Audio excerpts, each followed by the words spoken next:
Hey, it's Galin here. I'm at Atlantic Beach in front of mosquitoes, and I'm here with Aaron. And Aaron's going to tell me about, we've been talking about fishing, and Aaron specializes in teaching folks how to fish. I'm going out on the Oceana Pier later on, probably about 20 minutes with my niece, and Aaron's going to tell me about what he's doing here. Okay, fantastic. Well, this is known as a jumping mullet. All right. There is a Virginia mullet, which is similar to this, but this is basically, this came out of sandy water, located near Atlantic, which is approximately 40 miles away from here. Okay. All right, so.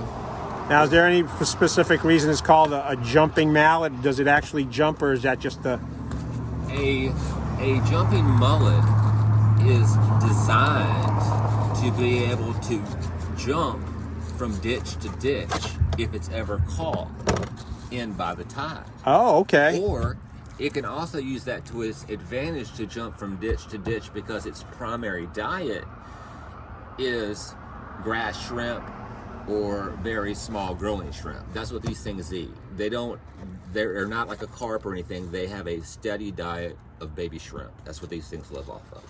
So when you start thinking about, well, what's the quality of fish and as far as eating this product? Well, you get out a clean sandy bottom with all those shrimp. I mean, you are what you eat. Right. And this is... My mom used to always tell me that. So, if this mullet came out of some muddy water, it wouldn't necessarily be a prime product for eating. Since this one has come out of cleaner water, all right, it is edible. Okay, so but we're planning to use this for bait tonight. Is that correct? Yeah. What we're doing is we're basically going through and we're filleting this basically like we're going to eat it for dinner, except we go a little bit higher and we leave all the bones in it. All right. And you're basically left with a head. A lot of people will take that head and throw a 10-aught hook in it and fish for some big reds. And they do that out at the Cape, not as much here.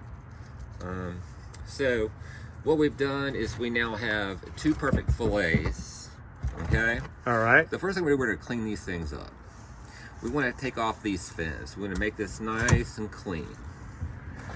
So if you are using a cutting board, this is the best way to do it, and cross-cutting is perfect. So I'm just trimming off these pet fins. And as I do this, I'm running parallel with this, so I'm not creating a jagged edge. I want to be able to use all of this bait. Gotcha. Now, you could say, let's go ahead and save these pieces. No. Fish are not dumb. They're not going to go for that. So you might as well just go ahead and get that. So are we fishing for gourmet fish then? Yes, we're fishing for higher refined fish. Okay. And of course, obviously, they are more high maintenance. Okay. And that's a good thing. That's a good thing. There you go. So what I've done is there is a dark skin in this bladder. I want that off of there. Right. Number one, it's stopping my scent from my scent dispersion that I really want to get. Plus, I want this thing lit up. I don't want something black. I want it to cause attention. All right. When you say smell dispersion, or scent dispersion, what exactly do you mean? Okay, so the amount of scent that's going to come out off of this fish is going to be relative to the amount of surface area being exposed to the water. Gotcha. So the more surface area that we provide, the faster it will go out. And if it's then obviously it's going to dissipate faster. But we're not trying to have something that's going to be out there for more than 5 minutes. Gotcha. A lot of people, so what I'm basically going to do with this is everything is nice and in line. I got all my scales are going the correct direction. I don't want to deviate from that. Understood. You don't want to cross cut. Okay. Because once you start cross cutting, then a fish looking at it is like something's wrong. Obviously, this thing is really weird, and I don't know if I want to eat it or not because it's just not right. Now, maybe the scent will make that his better choice. But as far as the way it looks, you want it in line. So how many years have you been doing this since you know all this stuff? I've been fishing most of my life, but when I had a job. Oh, Oops. see, sometimes there's malfunctions, but Aaron's going to work his way around it. Sweet. So,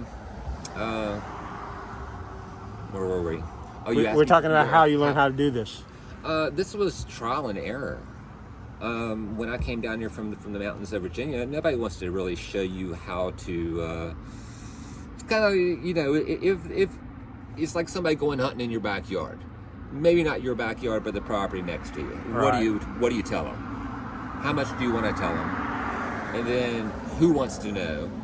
And very few people do, because there's a lack of interest in fishing, which is hopefully grown at least by 10 million anglers last year due to the pandemic and the quality of life people can have.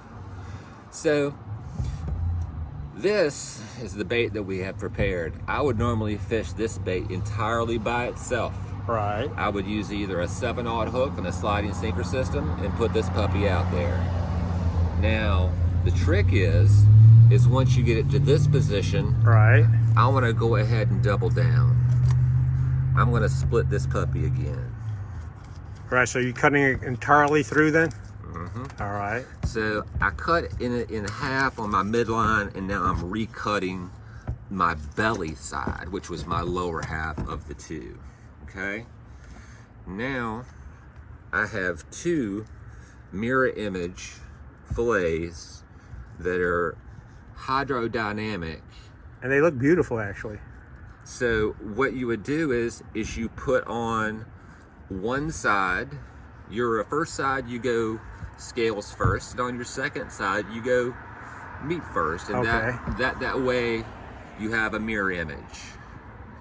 You have a mirror image bait that casts better and has a higher scent dispersion because of all the surface area that you've created. Right. If this was a whole fish, we wouldn't have any of that scent dispersion. We would have a fish this long with hardly any scent going on at all. Right. But because we've done this with this particular fish, this is an excellent piece of bait. So they're going to look at that as, hey, looks like a tasty, more than a morsel. Hey, this is worth chasing after and getting a bite out of. Yes, you have to realize that they're going to be smaller fish looking for food too. So you can't get upset when you have a nibble. Right. You have to have enough bait on there to keep them interested. And so now we've gone and we've made this into smaller pieces. You're going to take your best niece in the world out for you can't say that. She's one of my best nieces. Okay, cool. Wait, Just in case another niece hears this. Okay. So we're gonna make this in smaller pieces. Normally we would go ahead and put a single hook through here, right, and throw it out on wire, and we would be fishing for 12 to 15 pound class Hatteras blues. They are here, and they are supposed to be here any day, and we're just waiting for them. Gotcha. So what we can do with this instead, you know, I had said before, no cross cutting. Well, guess what? We're going to do a little cross cutting. Oh my gosh, I didn't hear you say that, Aaron. Yeah, because you're going to be using little hooks, and there's no need to create all this stuff to pull on. Right. One of the major things is when people cast out into the ocean, they have this definitive nature of saying that I want this to remain exactly where I cast it, but you know, that doesn't it's happen. always good to float around. Right. So we're gonna do the same thing. We're gonna take it, split it right down the middle, and the reason we're using larger mullets instead of finger mullets is their oil and gland production. They have a higher scent concentration. At some point, they start saving up fat. And generally, that is used for the winter or hard times like anything else. But when we harvest these fish in the fall, we can call it the butter. And it's highly concentrated fat. Gotcha. These fish don't have that just because of what time of year it is. If it was a different time of year, you know, they have a higher production since they are also rolling out. Now, when you have more of that fat, do you have more of a scent, or? Yes. Okay, gotcha. It is an incredible, pungent, low. It's a scent that you can't get off your daggone hands. Oh, great. Okay. It's that good. But you know, that's it. This is one of the best baits that you can ever use. One of the worst baits you can ever use is frozen mullet. Oh, okay. 100% in the opposite direction, because the water and oil content separate, and it changes the breakdown of this oil that is so valuable in the scent dispersion to make this one of the best baits you can use. So are you saying that if you get frozen mullet, your scent dispersion level is considerably lower than what you've got right there in that plastic bag? This, yes, by 1,000%.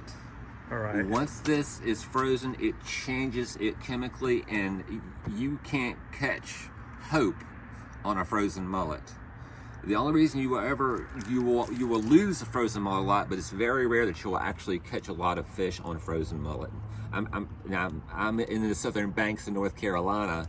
You know, this is what we use to target flounder, and especially red drum. And this time of year, we're going for Hatteras blues. But this can be used for any fish that's feeding. And currently tonight, you're probably going to run across hopefully some whiting, and maybe catch you a red drum for the first time, and hopefully it'll be in slot. Good. And so the rigs that I gave you along with this is the best success that I could ever give anybody coming here to fish. All right. That and fish off the left-hand side of the pier. Left-hand side. Is there any specific reason, or is it just a superstition? No superstition. 75% of the fish that you're targeting are in 3 feet of water or less, which is the tidal zone. So by walking out as far as you can on the pier, you're actually passing by a lot of the fish that you want to catch. Oh, okay. The reason for that is the water being dirty provides more cover, and the wave action is a higher oxygen concentration. There are many different factors that can lay into that, but the first thing is, and one of the most important things is, I tell people, is if you're fishing beyond the cleaning station, you've gone too far. All right, I'll be looking out for that. So if I see the cleaning station and my niece is going past, I'm like, whoa, whoa, whoa, we got to back up, because Mr. Aaron said we've gone too far. There you go. All right, folks, we're going to hit Oceana Pier later. Listen, we will post later on. Mr. Aaron's thinking about starting his own YouTube channel. If you found this useful, we're going to let you know what that YouTube channel is. You're going to need to check it out, because if there's anything, look at this. This is a 12-minute video, and you've learned so much about just what you need to have bait-wise and where you need to go fishing when you go fishing on the pier. Mr. Aaron, thank you so very much. You're very welcome. All right.